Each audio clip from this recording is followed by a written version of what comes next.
So called प्यार और मोहब्बत ने एक होनहार छात्रा को जघन्य अपराधी बना दिया। अब वो छात्रा फांसी के फंदे पर झूलने वाली है।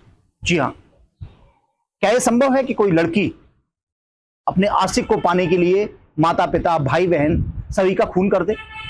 जी हाँ, बात उत्तर प्रदेश के अमरोहा जिले की है। बामनखेड़ी गांव है जहां पर एक शबनम नाम की लड़की, होनहार लड़की थी, जो स्नातक की छात्रा थी। उसे गांव के ही छपरी टाइप के सलीम से प्यार हो गया। सलीम की शिक्षा मात्र 8वीं पास थी।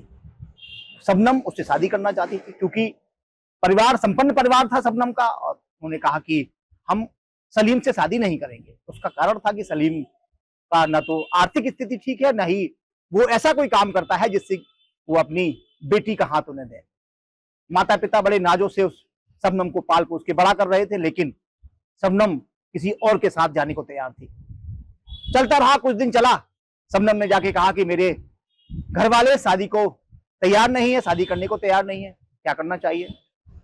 क्योंकि अपराधी सलीम ने उससे कहा कि एक नींद की गोली लेके जाओ और घर पे खिला दिया करो और मिलने आया करो। ये भी सिलसिला चलता रहा। कुछ दिन चला, एक दिन शबनम ने आके बोला, ये रियल सच्ची कहानी है और उन माँ बाप के लिए, उन बच्चों के लिए कहानी है कि एक छोटा सा प्यार, तथा कथित सो कॉल्ड प्यार, कितना बड़ा अपराधी बना देता है।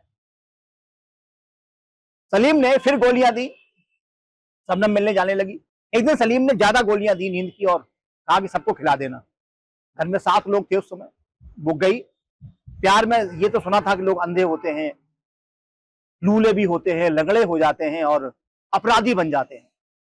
शबनम ने पूरे घर में सबको दूध में और सब्जी में मिलाकर गोलियां खिला दी। इसके बाद सलीम आता है और कुल्हाड़ी से माता पिता, भाई भाभी, फिर एक और भाई, एक परिवार की और लड़की थी वो भी आई हुई थी, यानी कि 7 लोग थे। और घिनौना काम क्या होता है कि 10 माह का मासूम भतीजा जो बुआ करके बुलाता था, 10 माह का बुआ बोल भी नहीं पाता होगा, कुल्हाड़ी से इन दोनों ने उसकी निर्मम हत्या की 2008 में। इसके बाद सुबह वही नौटंकी की, कुछ बदमाश आए थे और हत्या करके चले गए। पुलिस ने छानबीन की, पता लगा कि इसका प्रेम सलीम से चल रहा था। सलीम को गिरफ्तार किया गया, पूछताछ की गई तो ये कबूला गया कि मेरी शादी नहीं हो रही थी, इसलिए यह अपराध किया गया। 2008 से लेकर बराबर ट्रायल चलता रहा, पहले लोअर कोर्ट में, फिर हाई कोर्ट में, फिर सुप्रीम कोर्ट में।